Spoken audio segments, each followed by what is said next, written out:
Hello, English learners, and welcome to another great podcast with English Pod. My name is Marco. And I'm Erica. And today we have another really great lesson for you, elementary lesson.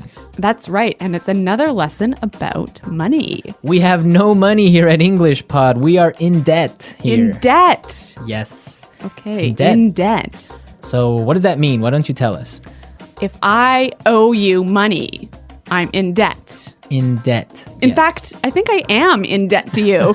You owe me $2.50 for a Coke Zero today. That's true. All right. Okay, so let's get started. Let's take a look at our vocabulary preview. Vocabulary preview. We have 2 words today in our vocabulary preview, and the first one is recession. Recession. Recession. Recession. So, recession. Everyone's talking about it right now, and what does it mean? I don't know. That's your job. I don't know. I really don't know. Why don't you tell me, Erica? Because this isn't my topic for today. Okay. Recession is a period of time when the economy of a country is doing badly. In a recession, the country is making less money. That's true. So maybe we can give a few examples of things that happen in a recession to show the meaning of this a little bit better. Right. So, for example, in a recession, many people lose their jobs. Because companies might close or go bankrupt. Exactly. And also, people start spending less money. That's true. And the stock prices of companies fall pretty fall. Yeah, they fall a lot, hey? Yeah. And that's what's going on now in the United States. Very true. Okay, so let's take a look at our second word, and it has to do with recession. It's broke. Broke. Broke. I'm broke. Broke, it means that you have no money. You're broke. I'm broke. Right, so these are our 2 words for vocabulary preview today, and you're going to hear them in the dialogue. This dialogue is about a man who is in debt. He's broke. Let's find out what happens.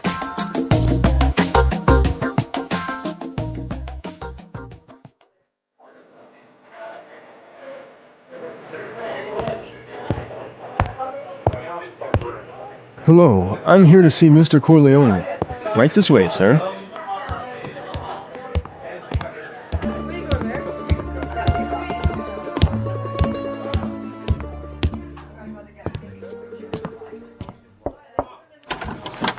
Charlie, what can I do for you? Mr. Corleone, I'm really sorry to trouble you, but I need your help. Anything for you, Charlie. Your father was like a brother to me. Well, sir, you see, this recession has hit me pretty hard. I lost my job and I'm in a lot of debt. I see.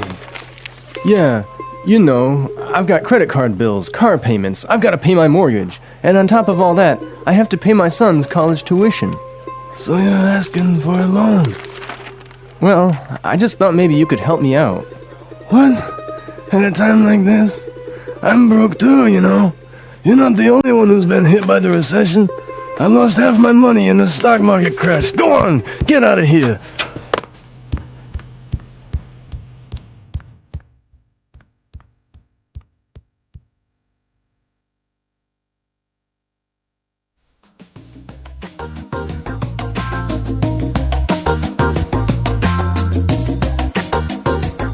Okay, so that was a bit unexpected. Yeah, that was certainly strange. He didn't go to the bank to ask for money, did he? No, he went to the mob, and the mob is broke. Oh no, you know it's a bad recession when even the mob runs out of money.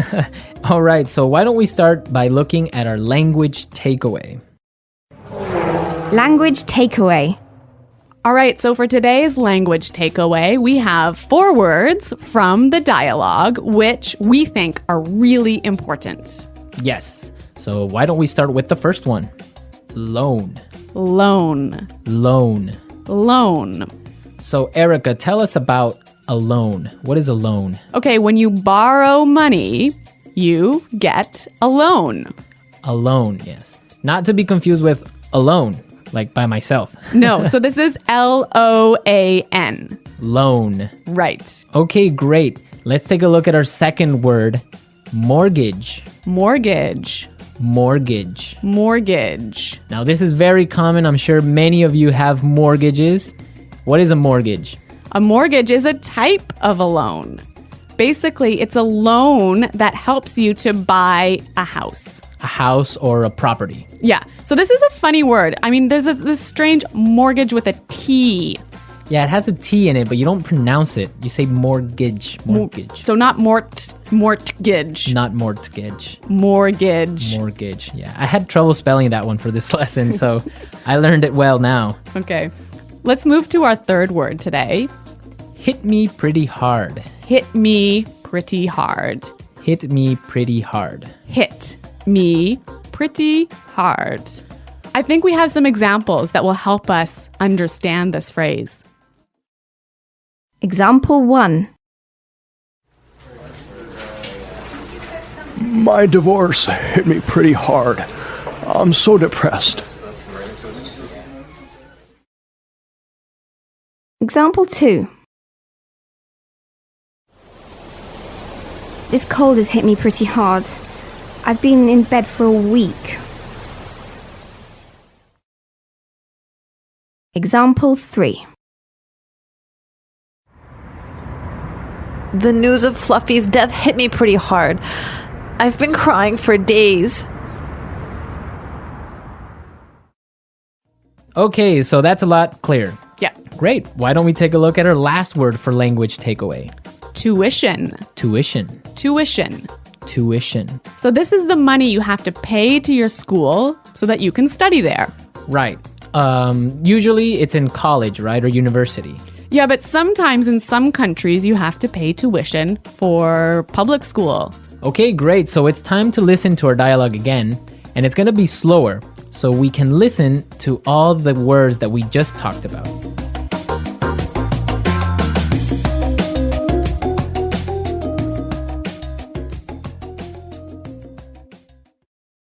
Hello, I'm here to see Mr. Corleone. Right this way, sir. Charlie, what can I do for you?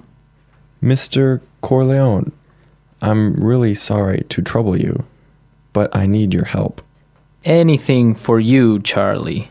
Your father was like a brother to me. Well, sir, you see, this recession has hit me pretty hard. I lost my job, and I'm in a lot of debt. I see. Yeah, you know, I've got credit card bills, car payments. I've got to pay my mortgage, and on top of all that, I have to pay my son's college tuition. So you're asking for a loan? Well, I just thought maybe you could help me out. What? At a time like this? I'm broke too, you know. You're not the only one who has been hit by the recession. I lost half my money in the stock market crash. Go on, get out of here.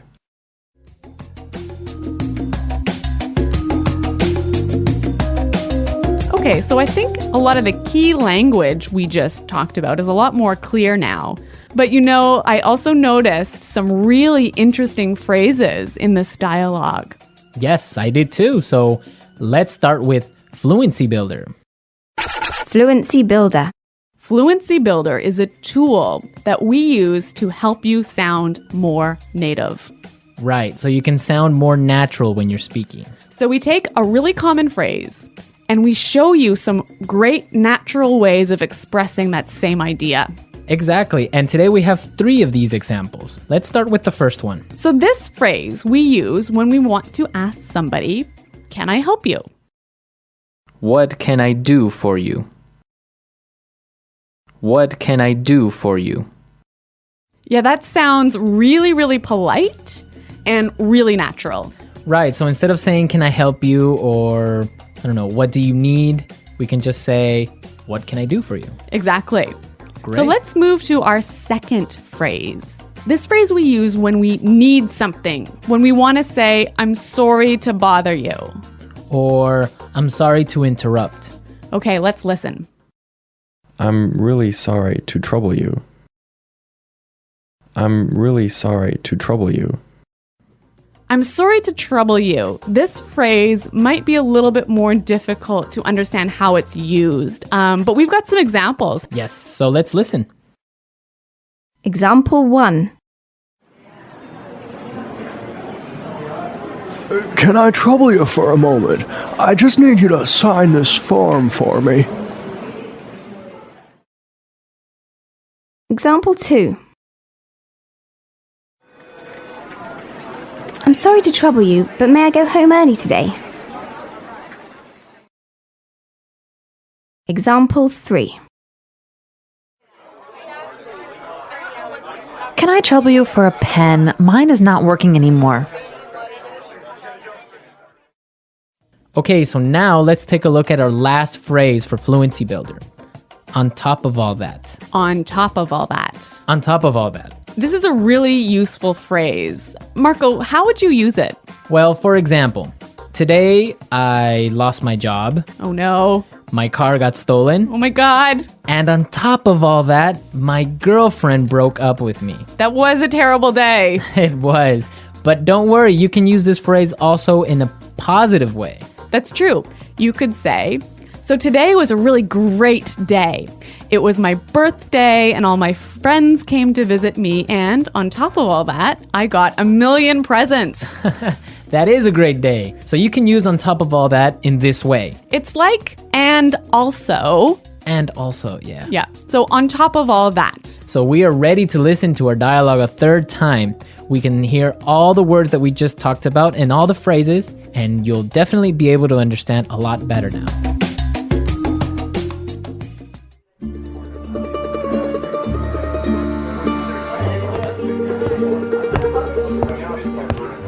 Hello, I'm here to see Mr. Corleone.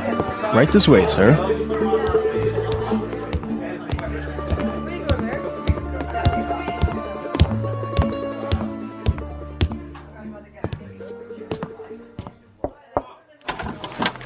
Charlie, what can I do for you? Mr. Corleone, I'm really sorry to trouble you, but I need your help. Anything for you, Charlie. Your father was like a brother to me. Well, sir, you see, this recession has hit me pretty hard. I lost my job and I'm in a lot of debt. I see. Yeah, you know, I've got credit card bills, car payments, I've got to pay my mortgage, and on top of all that, I have to pay my son's college tuition. So you're asking for a loan? Well, I just thought maybe you could help me out. What? At a time like this? I'm broke too, you know. You're not the only one who's been hit by the recession. I lost half my money in the stock market crash. Go on, get out of here.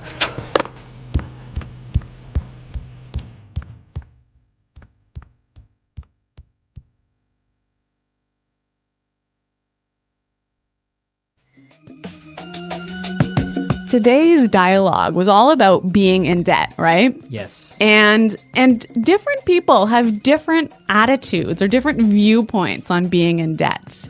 Yes, that's true. For example, in North America and in Canada, it's a really common thing. Yeah, it's actually almost good to be in debt. It's more than good, it's necessary to be in debt. That's right. Unless you have a history of being in debt and regularly paying off your debts, you can't actually borrow money. You can't get a mortgage. You can't get a car loan so you can buy a new car.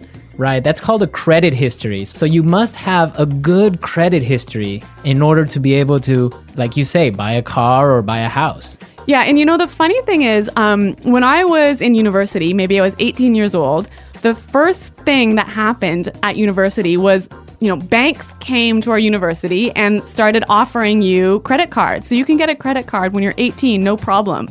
And not only do they offer you credit cards, they give you like free gifts if you sign up for a credit card. I know they really want you to have a credit card. Of course, they want you to spend more money. That's the trick. Yeah, but you know what? It's totally different in Europe, for example. I used to live in Switzerland, and they're really careful with debt. Like, it's a bad thing to be in debt. Well, yeah, I mean, it's bad to be in debt, definitely. For example, if I want to have a credit card in Switzerland, and let's say I want to have a limit of 500 francs that I can spend every month, I need to put in my bank account 700 francs before I can even spend that credit card money. So it's totally opposite from North America.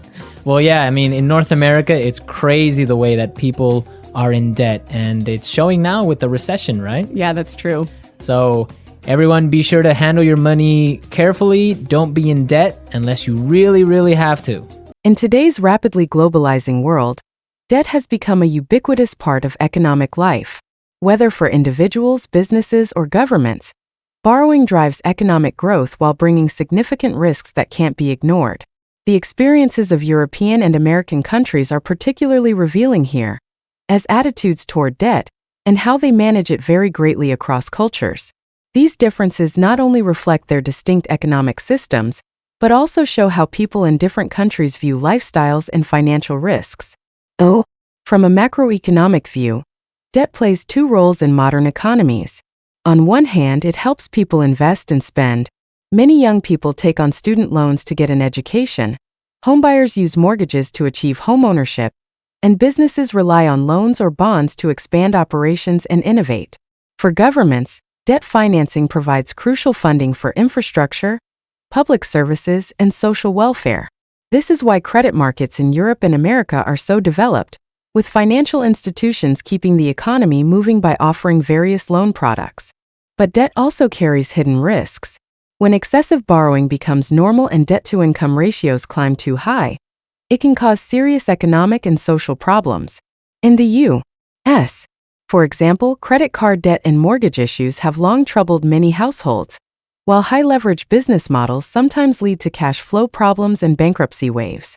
The 2008 global financial crisis stands as a clear example. Bad loans and overlending by banks eventually caused a worldwide recession and widespread job losses.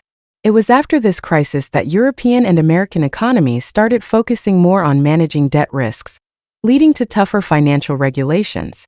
Here's the improved translation incorporating the expert suggestions. When examining both the positive and negative impacts of debt on economic activities, we can turn to several classic economic theories. One such theory is the life cycle hypothesis, which suggests people adjust their spending habits based on their lifetime income expectations. During younger years when income is lower, borrowing helps balance consumption and investment, while in higher-earning middle age, saving and debt repayment become main priorities. This theory not only explains why most people go through cycles of borrowing and repayment, but also provides a framework for sound personal money management. Similar explanations exist in the world of business financing. The trade-off theory of capital structure shows that when using debt financing, companies weigh the tax advantages against bankruptcy risks. Moderate debt can reduce corporate taxes and boost shareholder returns, but too much debt can spark financial crises. Another related concept, the pecking order theory, emphasizes that firms prefer internal funds, borrow only when needed, and issue new equity as a last option. These theories not only explain corporate financing choices, but also offer solid guidelines for balancing growth and risk management. In practice, attitudes toward debt show clear regional differences between Europe and America. The U.S., for instance, has a strong credit culture where borrowing is seen as a necessary part of life. American consumers often use credit cards, personal loans, and mortgages to finance purchases and investments, with credit scores playing a key role in the financial system. Good credit not only secures low-interest loans, but also builds a strong foundation for future financial activities. However, this widespread borrowing culture has left many consumers carrying heavy debt loads, meaning economic downturns can quickly turn repayment pressures into serious financial crises. In contrast, some European countries take a more cautious approach to debt. For instance, in Germany and Switzerland, people value frugality and saving, avoiding unnecessary borrowing. Financial market regulations in certain European nations are also stricter, with credit issuance facing strict vetting to prevent risks from excessive debt. This conservative money mindset is reflected not only in personal financial behaviors, but also in national macroeconomic policies. European countries typically focus more on fiscal balance and long-term economic stability, actively discouraging heavy debt reliance to drive growth. When looking at debt, leverage effect is a key consideration. It refers to boosting returns by borrowing, Moderate leverage can help investors achieve higher returns during economic growth, but excessive leverage may lead to crushing debt loads, landing borrowers in a debt spiral. Once this happens, borrowers must keep borrowing to pay off old debts, ultimately leading to financial collapse. The U.S. and European financial crises resulted precisely from certain financial institutions and households overusing leveraged finances, letting risks build up until they exploded. Furthermore, how debt plays out in different economies is deeply shaped by policies, legal frameworks, and cultural contexts. The highly open financial markets and widespread use of credit in the U.S. have made borrowing a positive force in economic activity. Meanwhile, Europe's more stable financial systems and higher savings rates have helped some countries maintain fiscal stability during downturns. These differing economic structures and cultural backgrounds have not only created distinct debt management models, but also had a major global impact. Here's the improved translation incorporating the expert suggestions. The dependence on and management of debt in European and American countries represent both an inevitable outcome of modern financial systems and a reality where risks and opportunities coexist. Grasping these core concepts is vital for individuals and businesses to stay financially healthy through economic ups and downs. By digging deeper into topics like economic recessions, credit culture, and the leverage effect, we not only gain a better understanding of debt's dual nature, but also learn valuable strategies for handling future financial risks. In the following section, we'll take a closer look at differing attitudes toward debt between North America and Europe, and how these differences shape how people and societies manage their finances. In today's globally integrated economy, debt has become an indispensable financial tool in modern society. While borrowing is common in both Europe and North America, significant differences exist in attitudes toward debt between the two regions due to factors like historical context, cultural traditions, and financial systems. These differences show up not just in personal money habits, but also deeply affect corporate financing and national economic policymaking. By comparing both approaches, we can better understand how different economies handle debt and what this means for personal and societal financial management. In North America, particularly the U.S., credit culture is deeply ingrained. Americans generally see borrowing as normal and necessary. From students using loans for education, to homebuyers depending on mortgages, to businesses expanding through debt financing, all show how widely accepted debt is in American society. Credit cards and personal loans are a regular part of everyday life, with many viewing good credit as a key sign of financial health. The open U.S. financial market offers constantly new credit products, making borrowing relatively easy. In this culture, debt is often seen as a way to boost the economy and improve people's lives. In fact, moderate debt in America isn't just considered reasonable. It's seen as a kind of financial asset that helps build credit history for better future loan terms. In sharp contrast, many European countries take a more cautious approach to debt. In nations like Germany, Switzerland, and the Nordic countries, people focus more on saving and spending wisely. Though Europe has mature credit markets, both lenders and borrowers typically use stricter approval standards. Culturally, Europeans put great importance on being careful with money and avoiding high debt. For many families there, too much borrowing is seen as risky, something that could threaten their financial security and long-term stability. As a result, many Europeans prefer saving for future needs rather than using credit. Banks and governments also enforce tighter rules to prevent rapid credit growth and avoid another crisis like 2008.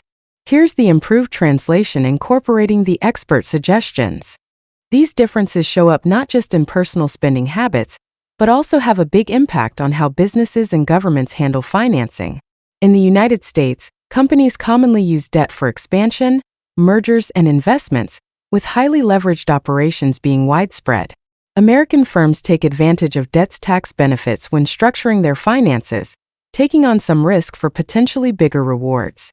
European companies tend to be more cautious about how they finance operations, often using internal funds or issuing new stock, rather than relying heavily on debt. Governments also handle finances differently. The U.S. relies on growing public debt to boost the economy with stimulus spending, while many European countries focus more on fiscal discipline and balanced budgets to avoid borrowing too much. Cultural factors play a key role in these differences. American culture, with its strong individualism and risk-taking spirit, encourages people to seize opportunities, even if it means taking on debt. Many American success stories involve entrepreneurs who use debt to build businesses or turn setbacks into comebacks, making debt more socially acceptable. In contrast, European culture cares more about long-term security and shared prosperity. Individuals and families typically avoid impulsive spending, focusing on spending only what they can afford and managing money carefully. Europe's history of wars and economic crises has made people more cautious about debt, preferring to build wealth rather than borrow. America's competitive, open financial markets push banks and lenders to constantly create new financial products that encourage borrowing. Many European countries have tougher financial rules to prevent excessive lending and keep their financial systems stable. Tax policies, social welfare systems, and consumer protections also affect how people view debt differently. With America's lower savings rates and easier-to-get credit, people often depend on debt for daily expenses and investments. Europe's higher savings rates and strict credit checks lead to more careful money management. Here's the improved translation incorporating the expert suggestions.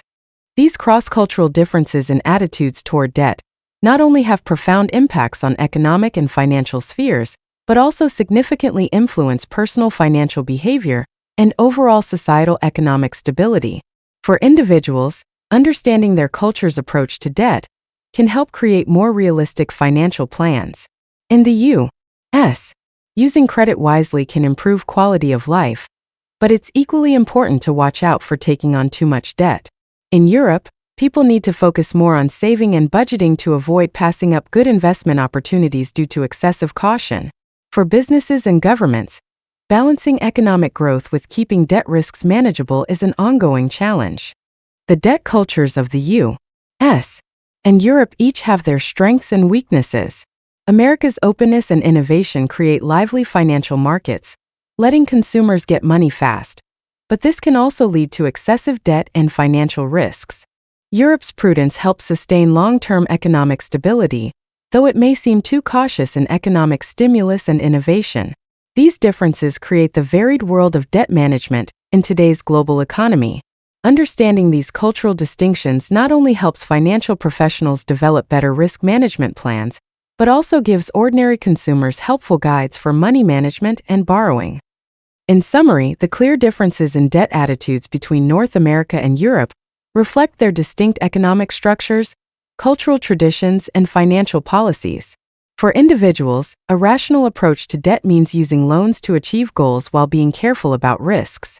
For businesses, moderate debt can fuel growth, but they need protections against financial distress from high leverage.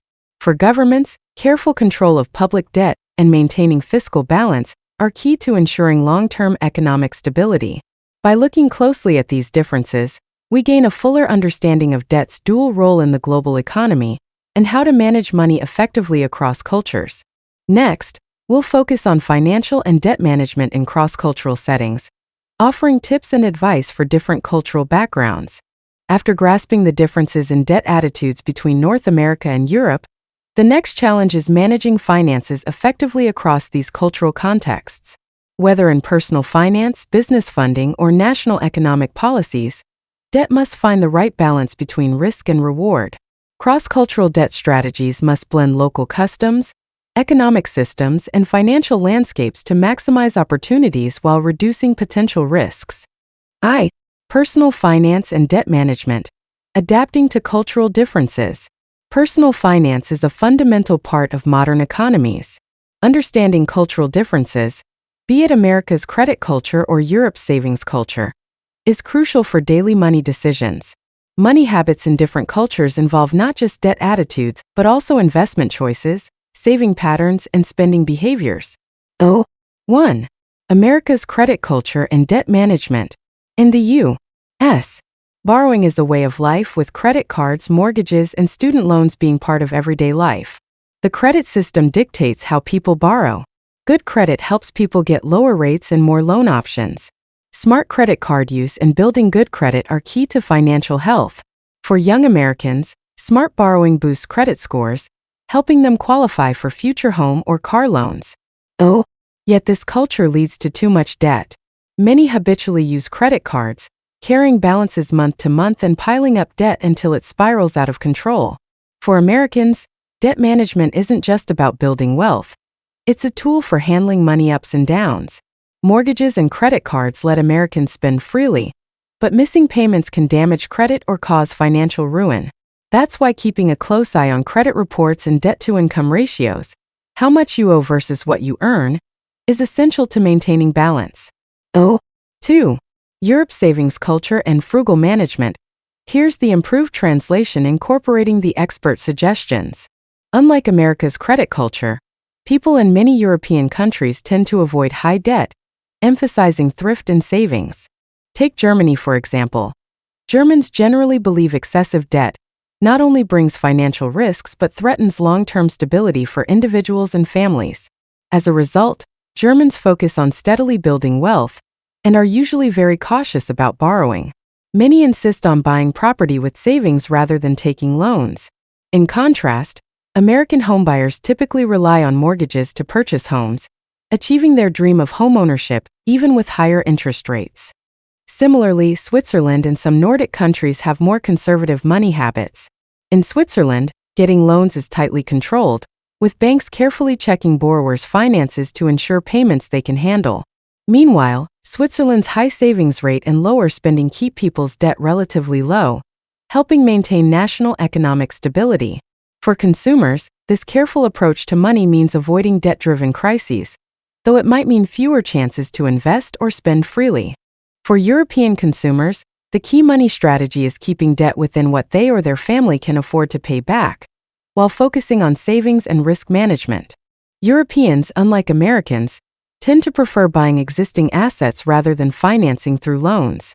So in Europe, managing money isn't just about balancing savings and spending, but also avoiding unnecessary financial risks and reaching long-term goals through careful money habits. 2. Corporate financing and debt management. Using debt for growth while controlling risks. In business financing, debt is just as important, whether through the high leverage approach common in U.S. companies or Europe's more conservative strategies. Debt provides short-term funding and helps companies grow and develop new technologies. But it also brings major risks. During economic downturns, too much debt can cause cash flow problems or even bankruptcy. So staying financially healthy while using debt has become a key challenge in modern business management. 1. High leverage financing and capital structure management in U.S. companies. In the United States, companies commonly use higher leverage ratios for financing, a strategy that delivers higher returns. Firms raise funds through bonds or loans, which they then invest in expansion, mergers and acquisitions, and technological innovation. This capital structure, known as leveraged buyouts or leveraged financing, boosts capital efficiency and drives rapid corporate growth. However, it also puts companies under heavy financial strain, particularly during economic downturns when high leverage brings major repayment risks. For example, many large corporations achieve fast growth by increasing their debt ratios during expansion. Yet when economic conditions worsen or market demand drops, companies with too much debt are more likely to face financial trouble. During the 2008 global financial crisis, numerous highly leveraged firms went bankrupt or underwent restructuring due to unpaid debts, triggering broad economic fallout. U.S. corporate financing strategies emphasize using debt to achieve economies of scale and rapid market share growth, but they also warn against relying too much on outside funding, which can lead to financial instability. 2.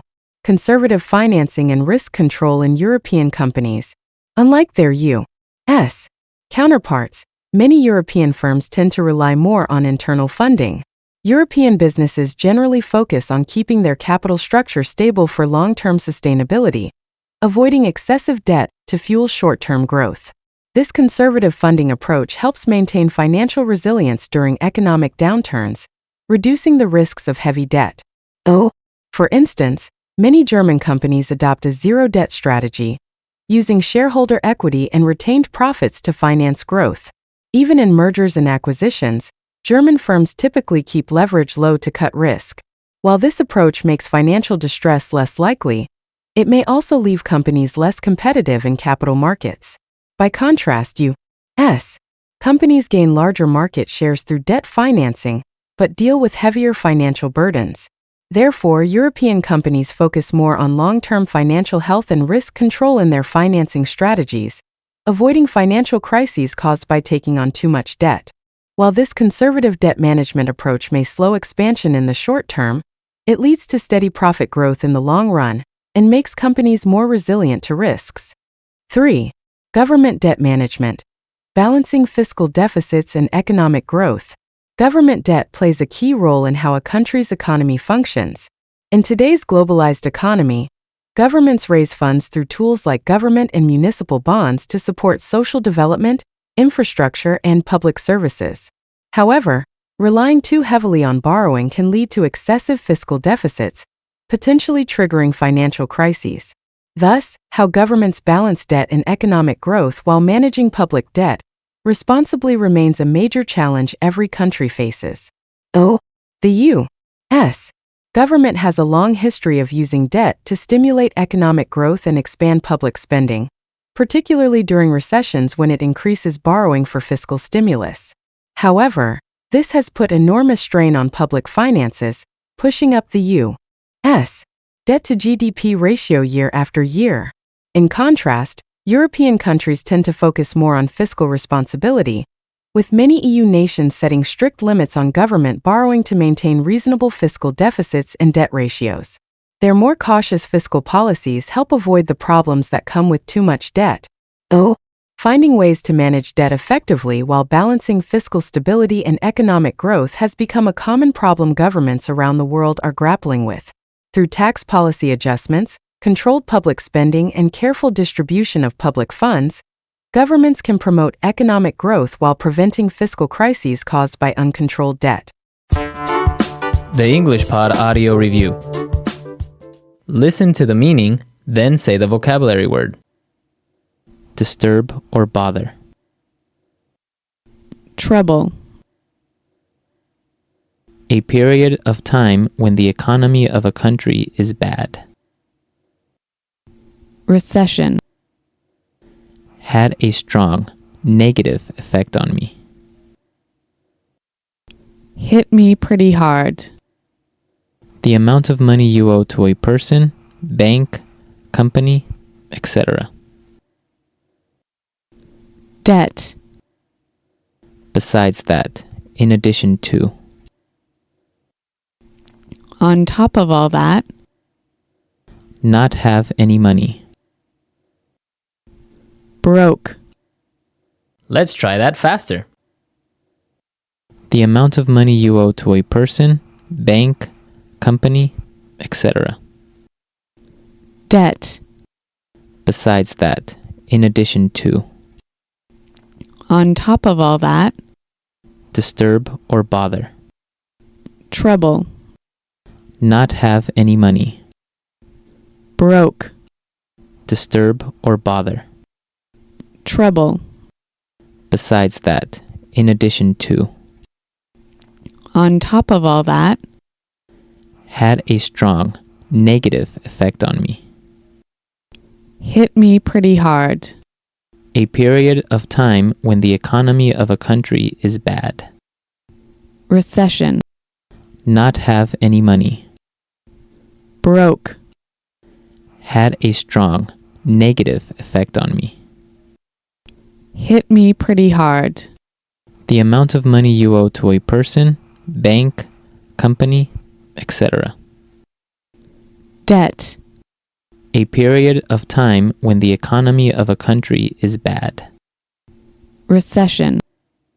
Now say the word and hear it in a sentence. Trouble.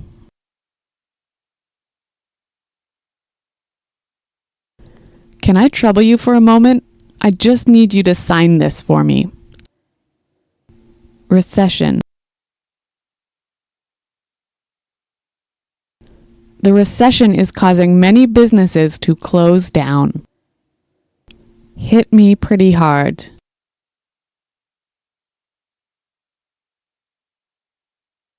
My divorce hit me pretty hard. I'm so depressed. Debt. My uncle just bought a new house and now he's in a lot of debt. On top of all that,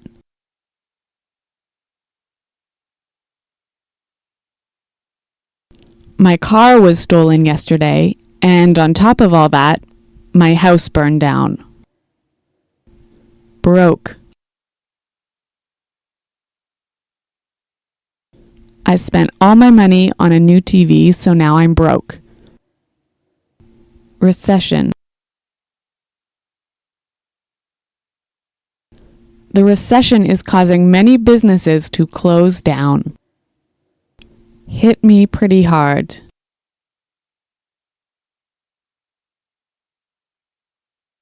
My divorce hit me pretty hard. I'm so depressed. On top of all that,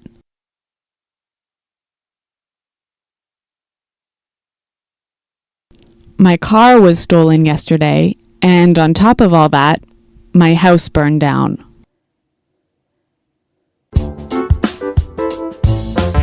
Thanks for tuning in.